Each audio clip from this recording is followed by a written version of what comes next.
ক্ষেত্রে আজ দ্বিতীয় দফা তথা শেষ দফার ভোট। আর এই ভোটে কি হয় অবশ্যই ভোর থেকে নজর থাকবে, কারণ 5:30 থেকেই বিভিন্ন জেলায় বিভিন্ন বুথে বুথে মক পোলিং অলরেডি স্টার্ট হয়ে গেছে।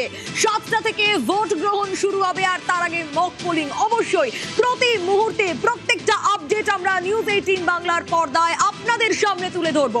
142 আসনের নির্বাচন এবং দ্বিতীয় দফায় এই যে 142 আসন, মোট 7 জেলার 142 আসনের ক্ষেত্রে ফলাফলটা ঠিক কি ছিল যদি আমরা 2021-এর নিরিখে একটু নজর রাখি, তাহলে সেই পরিসংখ্যান বলছে বিজেপি দ্বিতীয় দফার ক্ষেত্রে যদি আমরা ধরি তাহলে সেখানে বিজেপির 18টি আসন ছিল, তৃণমূলের জেতা আসন ছিল 123টি এবং আইএসএফ এর জেতা আসন ছিল 1টি।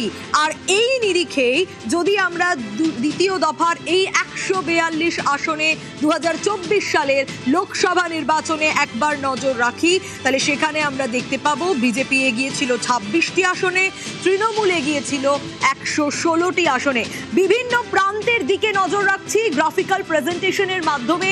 এই 7 জেলায় কিরকম ফলাফল ছিল সেটা দেখানোর চেষ্টা করছি 2021-এর বিধানসভা ভোটে এবং 2024-এর লোকসভা ভোটে। 2021-এ 123টা আসন তৃণমূলের ছিল, 18টা ছিল বিজেপির এবং 1টি ছিল আইএসএফ এর। এবং আরো একবার বলি, 2024-এ 115টি এগিয়েছিল বিজেপি এবং 27টিতে এগিয়েছিল, মাফ করবেন, 27টিতে এগিয়েছিল বিজেপি এবং 115টিতে এগিয়েছিল তৃণমূল। এবং এখান থেকেই অনেকগুলো ফ্যাক্টর কাজ করছে।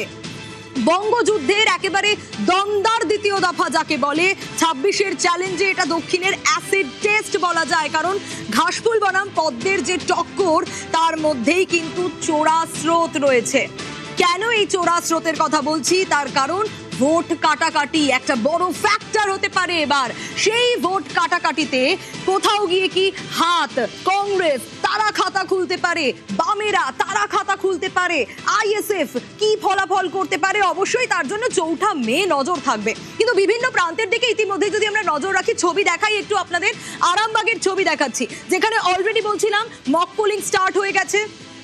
আরামবাগের ছবি দেখুন, হুগলির আরামবাগ, সেখানে সকালেই মক পোলিং শুরু হয়ে গেছে। শুধু আরামবাগ নয়, বিভিন্ন প্রান্তের দিকে অবশ্যই আমরা নজর রাখবো। তবে তার আগে বিশ্বজিৎ রয়েছে। বিশ্বজিৎ, একটু জানতে চাইবো এই মুহূর্তে মক পোলিং কি শুরু হয়ে গেছে? তুমি যেই বুথে রয়েছো, কারণ বিভিন্ন জায়গায় 5:30 থেকেই মক পোলিং স্টার্ট হয়ে গেছে।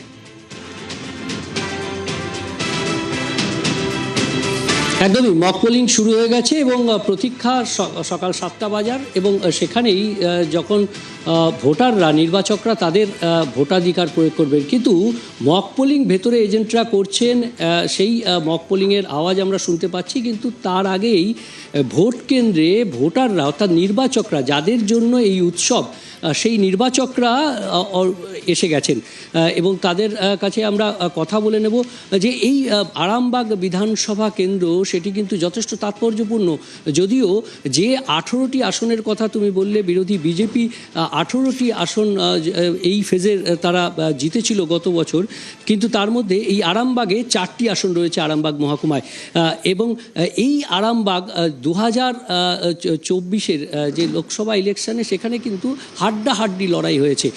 আমরা দেখছি যে এখানে যারা নির্বাচক তারা রয়েছেন, আমরা কথা বলে নেব। সকাল সকাল একেবারে চলে এসেছেন, এখনও মকপোল চলছে? হ্যাঁ, মকপোল চলছে। আমরা তো ভোটের বেলায় এমনি হাঁটতে বেরোই, বাড়ি থেকে বেরিয়েছি, ভোটটা দিয়ে বাড়ি চলে যাব। হ্যাঁ, আমাদের আরামবাগের এই বয়েজ স্কুলে কোনো অসুবিধা হয় না, কখনই কিছু হয় না, ভালোই লাগে, উৎসবটা ভালোই আমাদের ভোটের উৎসব। এবারে যেভাবে সাজোয়া গাড়ি, যেভাবে কেন্দ্রীয় বাহিনী, তাতে কি একটু অন্যরকম মনে হচ্ছে? হ্যাঁ, একটা নিশ্চয়ই নির্বাচন কমিশনের একটা যে ভূমিকাটা সেটা একটা খুব ভালোই, এবং মানুষকে স্বস্তি বা শান্তি দেওয়ার জন্য এই ভূমিকাটা আমরা মনে করব যে এটা ঠিকই আছে, অসুবিধার কিছু নেই। আরামবাগে 2,53,000 যে ভোটার, তার মধ্যে 1,24,000-এর বেশি ভোটার কিন্তু মহিলারা। এবং সেই সংখ্যাটা আমরা সকালবেলা থেকে দেখতে পাচ্ছি যে যারা রয়েছেন এখানেও কিন্তু এই সকাল সকাল ভোট দিতে আসার সংখ্যাতে মহিলারা অন্তত এগিয়ে আছে। কি বলেন? হ্যাঁ, আমি আসছি, কারণ হচ্ছে আমার বিএলওর ডিউটি আছে, ওই জন্য এখানে ভোট দিয়ে আমি সেখানে যাব। কোথায় আপনার বিএলওর ডিউটি? মায়াপুর অঞ্চলে বলরামপুর বুথে। আচ্ছা, আপনার নাম কি? জবা রায়। তো এই যে বিএলও ডিউটি করছেন, দীর্ঘদিন ধরে কাজ করছেন, আজকেও মানে এর আগে কি মানে ভোটের দিনেও কাজ করতে হতো? হ্যাঁ হ্যাঁ, অনেকবারই করেছি। এই ভ্যাবের ডিউটি বলে একে, মানে চিহ্নিত করার জন্য ভোটার দিকে এটা করতে হয়, ভোটারদের চিহ্নিত করতে। কতটা পরিশ্রম হয়েছে এবারে এসআইআর? বাবরে প্রচুর, একদম যা তা অবস্থা। এত পরিশ্রম এতদিন করছে হয়নি। এই সেন্সাস করেছিলাম, এত কষ্ট হয়নি। সেন্সাস করে 10 সালে সেন্সাস করেছিলাম, এত কষ্ট হয়নি, এত কষ্ট হয়েছে। তা আজকে কি মনে হচ্ছে যে আজকের দিনটা গেলে মুক্তি? হ্যাঁ, মনে হচ্ছে তো রাতটা কখন আসবে মনে হচ্ছে। একদমই, যারা আরো ভোটার রয়েছেন তাদেরকে জিজ্ঞেস করবো।